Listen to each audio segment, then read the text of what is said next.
go gamers! 10 epic news from June 3rd, 2026. Let's go! Let's kick things off with some awesome news for Tomb Raider fans. Crystal Dynamics has officially confirmed that Tomb Raider Legacy of Atlantis is set to launch on February 12, 2027. That's right. Just one day after the remake for Fable lands, looks like early 2027 is going to be crowded with these epic releases. Maybe grab some extra storage, like terabytes worth, to keep up. Dive back into the mystical world of Atlantis and relive Lara Croft's adventures in stunning new visuals. So, brace yourselves, fellow adventurers, as more Tomb Raider goodness is rumored to arrive later in 2027. Just remember, when it rains, it pours, and in this case, it poured gaming gold. Now let's talk about the high-flying action on the horizon. After selling a whopping 21 million copies, Bandai Namco's legendary aviators are soaring to new heights with Ace Combat 8, Wings of Thev set to release on October 2nd, 2026. And in case you were wondering, yes, they spared us from another September game crash fest. Catch the epic story trailer soon, with French subtitles for our Francophile friends. The big rumor circling the skies was a pre-order bonus featuring Ace Combat, the Belkan War, also known as Ace Combat 0. And guess what? It's confirmed. You'll get to relive those sky-high thrills with a remastered edition. So gear up and prepare for takeoff. This ride is going to be epic. Moving on to some spine-tingling news, the highly anticipated survival horror game ILL is creeping back into the spotlight. This indie gem by Team Clute has been making waves as they've finally hooked up with Munfish Powerhouse, the publishing arm of the masterminds behind Atomic Heart. Mark your calendars, horror fans, because 2027 is set to be the year ILL haunts your PC, that shiny PlayStation 5, or the Xbox Series S and X.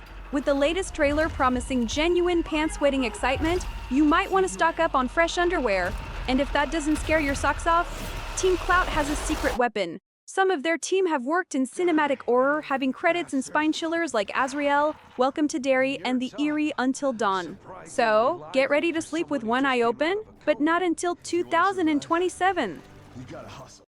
Moving on to our next big reveal, gamers.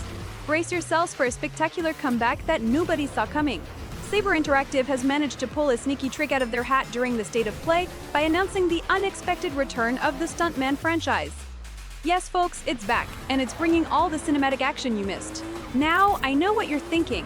How does a stunt simulator stack up in our modern gaming world? Well, Saber Interactive has teamed up with Universal to deliver some of that blockbuster goodness. We're talking about gaming alongside legends like Fast and Furious, Miami Vice, Knight Rider, Back to the Future, Mad Max, and even Death Race. Keep your engines revved up because although there's no solid release date just yet, you can expect to be doing wheelies and cinematic tricks on your PC, PlayStation 5, and Xbox Series before you know it. The excitement is real. People grab your popcorn and get ready to dive into those movie moments we all know and love. Moving on to some mysteriously drilling news. Remember the jumpy and enthusiastic Ikumi Nakamura, formerly of Tango Gameworks? Well, her action-packed project, KEMURI, is finally gearing up for release in the distant year of 2027. You'll be able to dive into the spiritually charged city of KEMURI on PC and PlayStation 5. This city, known for being super close to the afterlife, is crawling with ghosts, and not all of them are Casper-level friendly, if you catch my drift. You'll step into the shoes of a fearless ghost hunter who's made a fashionable pact with yokai that grants you their powers through some stylish clothes. Fashion meets function, am I right?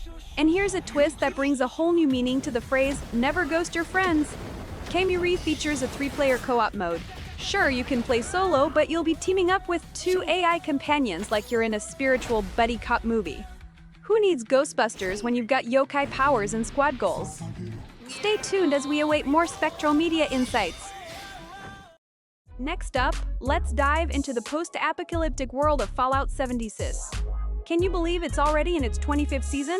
That's right, this game is the gift that keeps on giving. Kind of like that one rad roach in your base that won't leave. The latest update, ominously titled Infestation, brings with it waves of adversaries from different factions spread all across the map like a Nuka-Cola spill. But here's the kicker, there are 4-star rewards up for grabs. Now, if you're a fan of iconic Fallout beasties, you might just love having your very own pet Deathclaw at your camp. Speaking of changes, Fallout 76 is finally getting its makeover for the PS5 and Xbox Series. Just a small download of 30 gigabytes, no biggie, right? But Steam users, you'll only need 10 gigabytes. Your storage space can breathe a sigh of relief. Bethesda is rolling out a test phase for these next-gen consoles. Curious about the upgrades? How does 60 frames per second sound? Crisp, smooth, and just what you need to survive the wasteland. Plus, if you have a fancy screen that supports 4K or variable refresh rate, you're in for a treat. All this goodness will run for a few weeks in the test phase now before its official launch this summer. It's like preparing for a Vault-Tec level rollout. Moving on to big news for Nintendo Switch 2 and Xbox Series players. Fasten your chocobos because Final Fantasy VII Rebirth is no longer confined to just the PlayStation 5 and PC. That's right. The game has spread its wings and is now available on all major current platforms. Square Enix is on a mission to dodge the exclusivity trap and cast a bigger player net. Xbox Series and Nintendo Switch 2 users can now roam the expansive open world of the second episode of this epic trilogy, loaded with mini-games galore. As if that's not enough excitement for one day, PlayStation 5 and PC users are also getting a hefty update for FF7 Rebirth. Think of it as downloading an entire chocobo farm to your console with a patch size of about 7 GB for PlayStation 5 and over 70 GB for Steam. Grab your potion because this update brings a customizable God mode, aptly titled the Simplified Progression, making every Tifa punch hit like a limit break. And when your max health, magic points, and ATB gauge are permanently filled, it's like casting a permanent regen and haste spell over your adventure.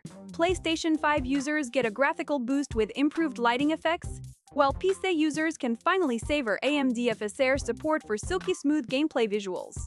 Ready for more action? The new Start mod lets players jump into the fray at level 65 with maxed out weapons and materials, keeping the level cap at 70. Who needs to grind when you've got a maxed out Ultima waiting to unleash its fury? So grab your Buster Swords and materials, and let's forge ahead in this legendary story. Moving on to some exciting news for Nintendo fans. We've got rumors swirling faster than a blue shell on Rainbow Road. Industry insiders like Jeff Grubb and Nate the Hate are hinting at a Nintendo Direct happening as part of the Summer Game Fest. Mark your calendars for next Tuesday, June 9th. The exact time is still as mysterious as the location of Hero's Master Sword, though. With the Nintendo team being as secretive as a chocobo behind a bush, it's anyone's guess what's coming our way. The suspense is real, especially with the potential reveal of an epic remake of The Legend of Zelda: Ocarina of Time. Imagine the timeless magic of Ocarina in high def. Plus, whisperings of a brand new Mario 3D game have us more excited than Ouija at a year-long buffet. Now, who doesn't want to see everyone's favorite plumber jumping higher and farther than ever before? Time to keep those fingers crossed, folks. Now let's talk about some exciting news in the world of Xbox gaming. Jay Corden has spilled the beans, and it looks like Ninja Theory, famous for Hellblade 2, and Double Fine, known for titles like Kiln and Keeper, are leveling up. They're working on bigger and bolder projects, folks. So tighten those seatbelts, but hold on to your controllers because it's going to be a bit of a wait. On Sunday, don't expect to see these studios at the Xbox Game Showcase, but hey, State of Decay 3 might just steal the show. We're hearing whispers about it moving toward that AAA vibe we all wanted in State of Decay 2. And sorry, Elder Scrolls fans, if you were hoping for even the tiniest crumb about the Elder Scrolls 6, Corden says there's no dough in that oven. As gamers, patience is our superpower, right? Let's see how it unfolds this weekend. Moving on to some bizarre news, like a stand user appearing out of nowhere. Jojo's Bizarre Adventure, Eyes of Heaven Air might be blasting its way onto our screen sooner than expected. The Brazilian classification board just gave it a nod, so it's like Dio is pointing and laughing, saying, Zawahudo, at a release across multiple platforms. Get ready for some crazy action on PC, PlayStation 5, Xbox Series, and even the upcoming Switch 2. Now, this is a remaster, because who doesn't love some revamped adventure? The original Game Elbow dropped onto PlayStation 3 in 2015, and upgraded to PlayStation 4 in 2016. But like Kakyoin's thoughtful strategies, this remaster isn't bringing the whole crew right away. Much like All-Star Air, which rolled out with 2-character pass, we might have to wait for some of our favorite JoJo characters to make their iconic pose. So, whether you're a fan of the Speedwagon Foundation, or just love putting the bizarre in your gaming journey, get those Heymanen stands ready.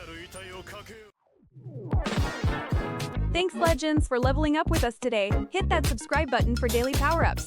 See you tomorrow for another loot-filled compilation.